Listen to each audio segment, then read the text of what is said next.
Hello, good morning KI. So, welcome back sa aking munting channel, Jotan Bit TV.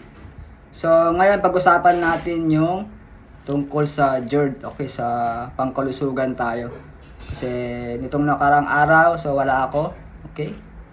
So, nagkaroon tayo ng GERD.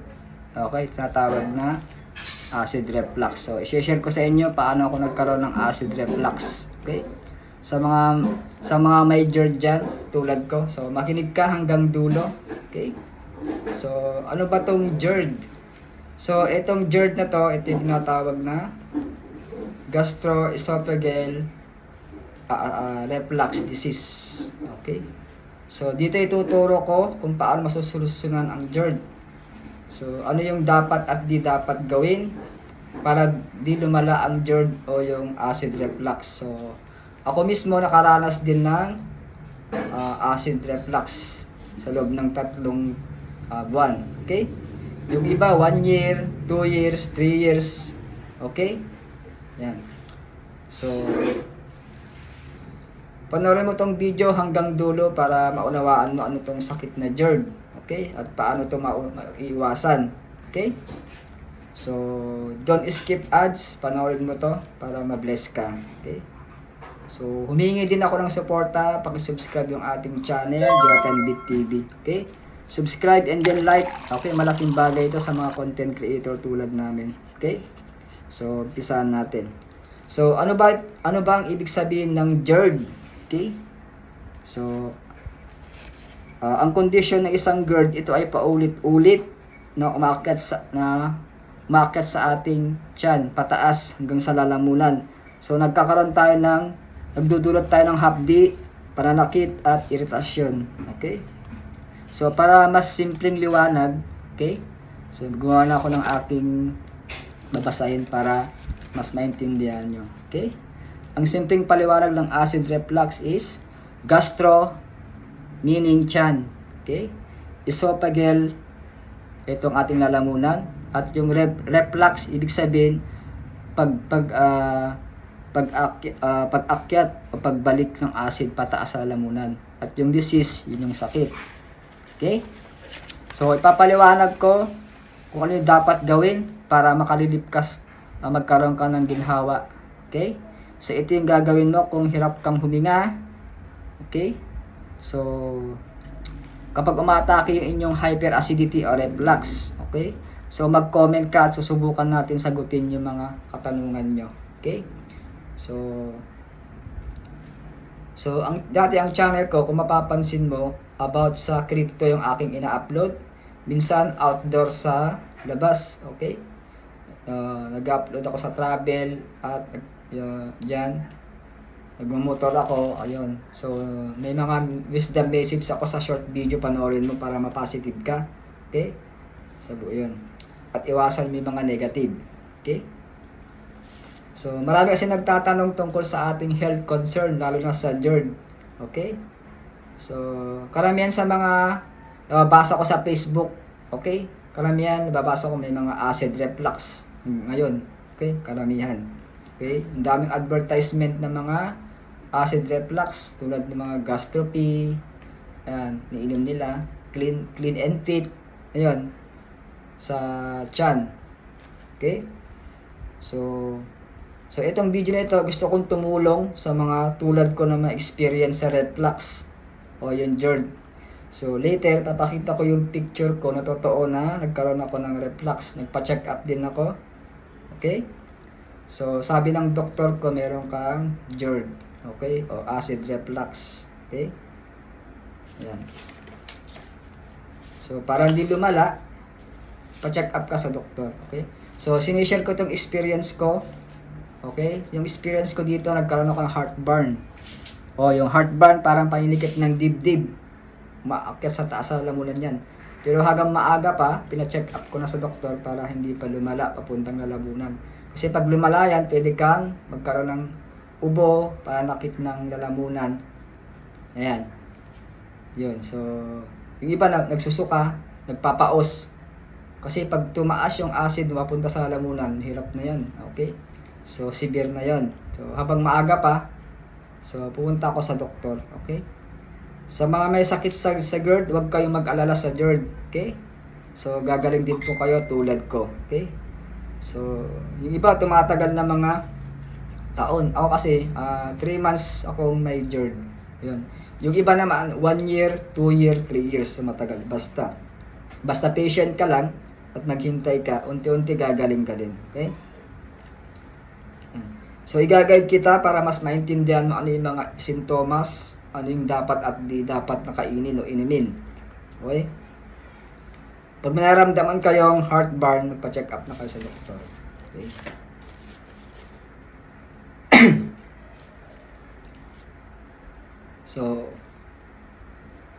So kailangan mo dito is, yung GERD kasi pabalik-balik yan eh. So kailangan mo ng change lifestyle, health lifestyle, kumain kayo ng masustansyang pagkain.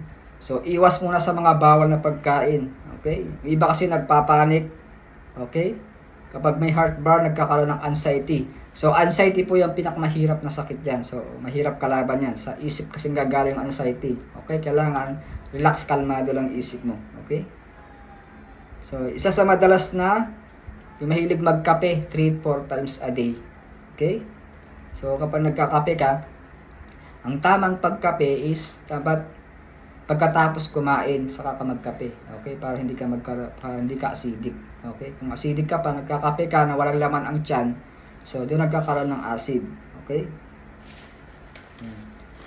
So ito, sineshare ko yung mga pinagdaan ko sa GERD.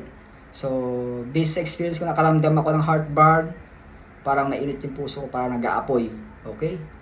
So, wala naman ako sakit sa puso based sa aking x-ray, ultrasound. So, clear yung aking lungs at normal ang aking heart. Okay?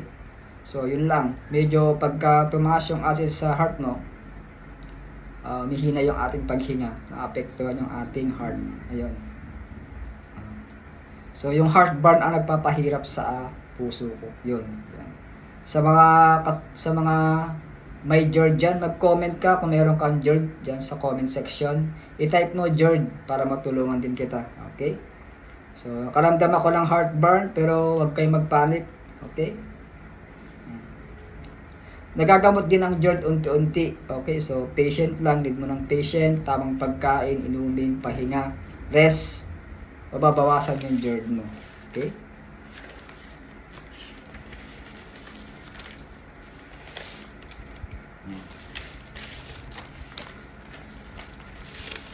Okay, kung gusto mo, pwede kong ipaliwanag yung mga sintomas. Ano ba yung mga sintomas ng GERD? Ano yung mga sanhi? So, ano yung mga pagkain na bawal at pwede? Okay? At yung mga hindi dapat kainin. Okay? So unang-una, karaniwang may mga sintomas. Unang-una, heartburn. Yung masabi ko na, kapag may hapdi o sakit sa dibdib, so don't panic. Okay? Iwasan mo yung maasim o mapapait na panlasa. Okay? Madalas pag dighay ka ng dighay, meron ka ng sign ng acid reflux. Yung panakit ng puso, pero hindi sa puso sa dibdib. Ayan. Hirap huminga. Okay? Pag nakaramdam ka niyan, na paulit-ulit, magpa-check up ka na sa doktor. Okay? Ayun. So, pakiramdam mo na may nakabara sa lalamunan. Okay? Is nagiging upo, paus ka lalo sa gabi. Ayun. Hirap ka makatulog. Yun yung mga sintomas ng may GERD. Okay? O acid reflux. Ayan. Kung meron ka ng naramdaman ito, may heartburn ka, nakabara sa lalamunan, paus, upo, pa-check up ka na sa doktor para maagapan. Okay? So, ano yung mga pwede mong gawin? Okay? O basic tips. Okay? Ito yung mga iwasan mo. So, iwasan nung sobrang maanghang. Ayan, maanghang na pagkain, mamantika, tsokolate, soft drinks. So, yan yung mga mataas ang acid pag may GERD ka. Okay? So, huwag kang humiga ng 2 to 3 hours bago ka humiga para yung acid hindi tumaas. So, pagkatapos ng kumain, wait ka ng 3 hours bago ka matulog. So kumain ka lang paunti-unti para hindi malala. Okay? Pag kumain ka sa gabi, slight lang, konting kanin lang. Okay? Pero maya't maya, pwede ka magmerienda. Okay? Para yung acid mo sa tiyan, ma-neutralize niya. Okay? So, uminom ng tubig, paunti-unti, huwag biglaan. Okay? So, matulog lang bagya, nakataas ang ulo. Pag natutulog kayo sa gabi, kailangan naka 15 degree to 20 degree. Okay? Naka-elevate. Para hindi tumaas yung acid sa inyong lalamunan. Yun yung mga tips. So, kung madalas yung mga sintomas, so, mahalaga magpatingin ka na sa doktor. Okay? Para maagapan pa yung inyong GERD. Okay? Ayan.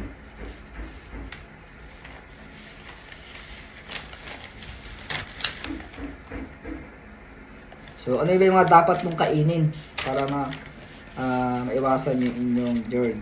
Okay?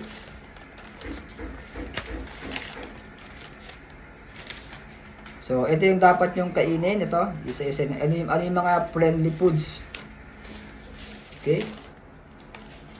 Tulad ng yung lean proteins. Lean proteins na hindi mamantika. Tulad ng manok o isda.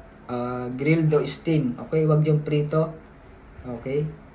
Pwede rin tofu, itlog na nilaga. Mas maganda. Or scrambled. So, mas okay sa umaga, itlog at saging kasi magaan sa tiyan yan. Ayan. So, nakaka-neutralize ng acid. Ayan ang kainin mo sa umaga. Itlog o manok. Ano pa pwede mong kainin? Yung whole grains katulad ng oatmeal, quaker. Okay? Yung oatmeal, nabibili yan sa labas. Ihalo mo sa maiit na tubig. Yan. Brown rice. Yan. Whole white bread. Yung whole white bread, okay? Konti lang pag kumain ka. Okay? Konti-konti lang. Ano pa? Pwede kang kumain ng pasta basta hindi maanghang. Yan yung mga magandang kainin sa may sakit sa GERD. Ano pa? Sa mga non-acidic fruits, ito yung dapat mong kainin na prutas. Unang-una, saging. Ayan, pwede kang saging, isa o dalawang saging araw-araw. Yan ang kainin mo para sapat na. Kasi ang saging, mataas ang potassium nakakatulong sa puso. Okay, para magkaroon ng circulatory o regulate sa inyong puso. Okay, nakakatulong yan. Ano pa? Melon. Ayan. Papaya. Ayan, maganda sa tiyan din. Friendly food. Apple. Yung apple hindi maasim. Ayan. Yan ang magandang kainin sa prutas na hindi acidic. Wag lemon, wag orange. Kasi matamis maasim yan. Okay.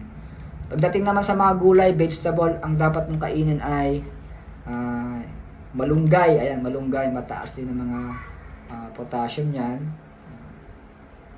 Carbohydrates, mga vitamin C yan. May vitamin B1, B6, B12. Yung vitamin B1, B6, B12 maganda yan sa nerves function ng ugat. Lalo sa puso. Kaya maganda ang vitamin B1, B6, B12. Sa malunggay, marami nabibigay ang malunggay. Vitamin B6, ayan. B12, vitamin C. Kalabasa, ayan. Kalabasa, mayroon din sa vitamins yan. B6, B12. Maganda rin sa mata ng kalabasa. Okay, ano pa? Upo. Ayan, yung upo. Sayote. Yan ang dapat mong kainin kapag may GERD ka. Sayote. Broccoli. Ayan. Steam boil. Ayan, mga steam boil. At avoid fried. Iwasan yung mga prito. Kasi mamantika yan eh. Okay? Sa mga dairy naman, dairy low fat. Pwede yung plain yogurt. O low fat milk. Ayan. So, maganda sa tiyan. Okay. So, ano ba yung mga healthy fats? Konti lang. Katulad ng olive oil, maganda rin yan. Avocado. Ayan, maganda yung avocado. Okay. Maganda sa acid reflux. Magaan sa tiyan. Yung nuts. Okay. Konti lang din. Pakunti-kunti lang ang kain. Okay. Pagdating naman sa fluids, ang importante is tubig. Tubig, room temperature o kaya tubig na maligamgam. Okay? Ang maganda, papayo ko sa tubig. Pag gising mo ng umaga, inom ka ng 2 basong tubig na maligamgam. Okay? Nakakapag-relax siya ng ating nerves muscle. Gumaganda yung ating pakiramdam. Oo. Yan. So, tuwing umaga, isang oras bago kumain, inom ng tubig na maligamgam na tubig. Kung may ininom kang omeprazole, sabay mo lang. O kung may binigay sa yung doktor, so pag-gising mo ng umaga, inom ka ng tubig na maligamgam, after 5 to 10 minutes saka kainom ng gamot, yung omeprazole. So omeprazole pang anti-acid yan. Yan yung i-recommend ng mga doktor sa mga may GERD. Ayan. tubig. Ano pa? Herbal teas. Tulad ng ginger. Okay, ang ginger maganda sa lalamunan yan. Hindi nakakairita sa tiyan. So, yung ginger dapat hindi gaanong matapang. Mag-slice ka ng 2-3 pirasong maninipis lang. Okay? Ihalo mo sa maligamgam na tubig. Huwag yung sobrang init. Okay? Nakakairita. Maligamgam na tubig lang inumin ng ginger tea. Pampakalma ng tiyan. Maganda rin sa acid reflux. Diba? Yan. Okay, chamomile tea. Okay, yung chamomile tea, yung iniinom ko lagi tuwing gabi. Maganda sa tiyan. Yung chamomile tea, marami yan sa mga Shopee, Lazada. May bibili yan. Okay, ang mula lang. Okay. Yung chamomile tea, parelax ng kalamnan. Pamparelax ng pampatulog din. Kung di ka nakakatulog, minom ka ng chamomile tea. Maganda sa tiyan yan. Nakaka-relax. Ayan.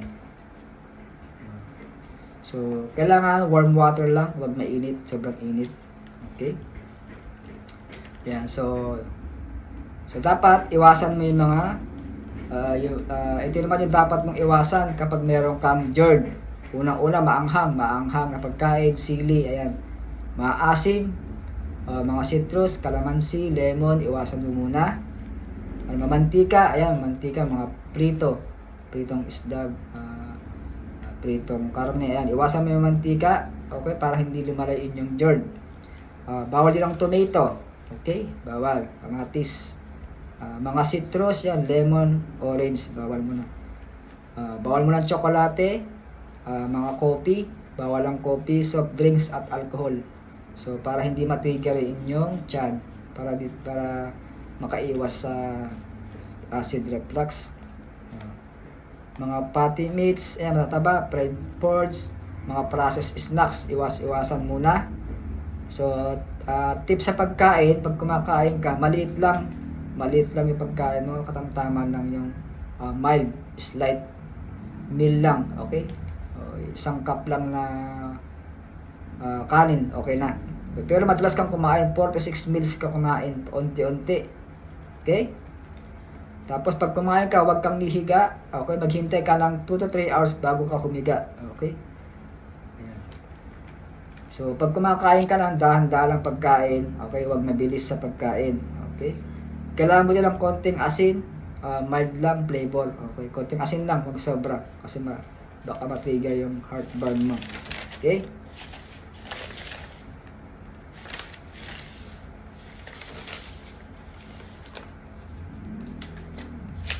So, ayan yung mga sintomas niya. Okay? So, magbibigay ako ng mga 1 day sample plan. Okay? Breakfast mo hanggang gabi. Okay? Ito yung 1 day sample plan na may GERD friendly at may budget. Gusto mo ba i-prepare ko yun? I-prepare ko sa iyo. So, dyan sa comment section, type mo yung GERD kung may acid reflux ka. Okay? So, lahat yung mga katanungan sasagutin natin isa-isa kung meron kang acid reflux. Sa breakfast mo, magandang kainin ay yung oatmeal, quaker. Okay, yung oatmeal, madali yan. May bibili sa mga grocery, yung oatmeal, halo mo sa mainit na tubig, pwede mo inumin. Okay? Made with warm water lang, or low fat. Sabay mo lang egg, 1 boiled egg, pwede na. Okay? Mag-add ka ng bananas, slide lang, isang saging lang, kasabay ng oatmeal. So, kasi ang banana, gentle sa stomach. Okay? Optional, lagyan mo ng honey. Honey, yung tubig. Para may panlasa ka. Konting honey lang. Okay? Pagdating mo sa morning, mga 9:30 to 10 a.m. So, kumain ka ng mag-snacks ka. Pwede yung crackers, basta hindi maalat. Unsalted crackers tulad ng Skyflex sa kapita. And pwede rin yung peeled apple. Yan ang kainin mo sa mid-snacks. Okay?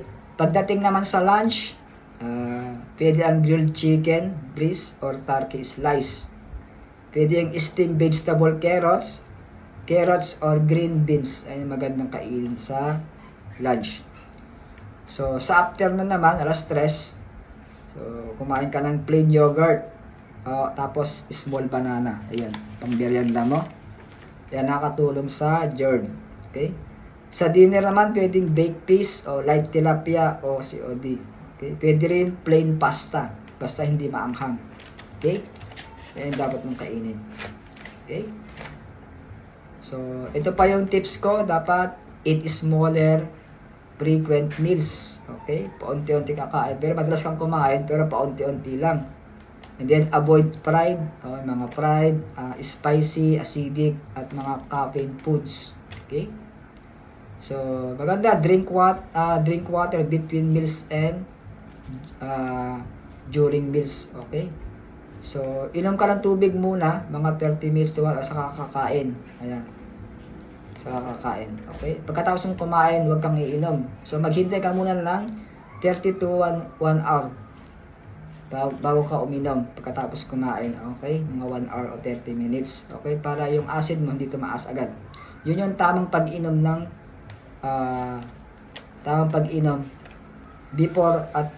before at after meals, 30 to 60 minutes. Okay? Okay. Yung iba kasi pagkatapos kumain, iinom ng marami. So, bumabalik yung acid sa lalamunan mo. So, ang tama is bago at patapos kumain, 30 to 60 minutes. Yun yung tamang pag-inom. Okay? Ng room temperature or warm water. Ayan. So, I hope madami kang natutunan sa ating health tips. Okay? So, magbibigay ako ng mga wisdom message sa mga may journey. Okay? Ito yung wisdom message ko. Okay? So take it one meal at a time. And remember that caring for your body is an act of love. So, small changes today can bring comfort tomorrow. So, even with GERD, you can enjoy food, life, and good health. Stay patient, stay mindful, and celebrate the little big victories. Okay? So, try natin itagalog para mas maintindihan mo. Okay? So, take it one meal at a time. Ibig sabihin, unahin mo ang bawat kain ng maingat at alalahanin ng pag-aalaga sa iyong katawan na isang anyo ng pagmamahal sa sarili. So, maliit na pagbabago ngayon ay magdudulot ng ginhawa nga bukas. So, kahit may GERD ka, maaari ka pa rin maging masaya sa pagkain, sa buhay at kalusugan. So, maging matyaga, maging maingat at ipagdiwang ang malilit na tagumpay. Okay? So, kapag nagtagumpay ka sa GERD, patient lang, so gagaling ka din.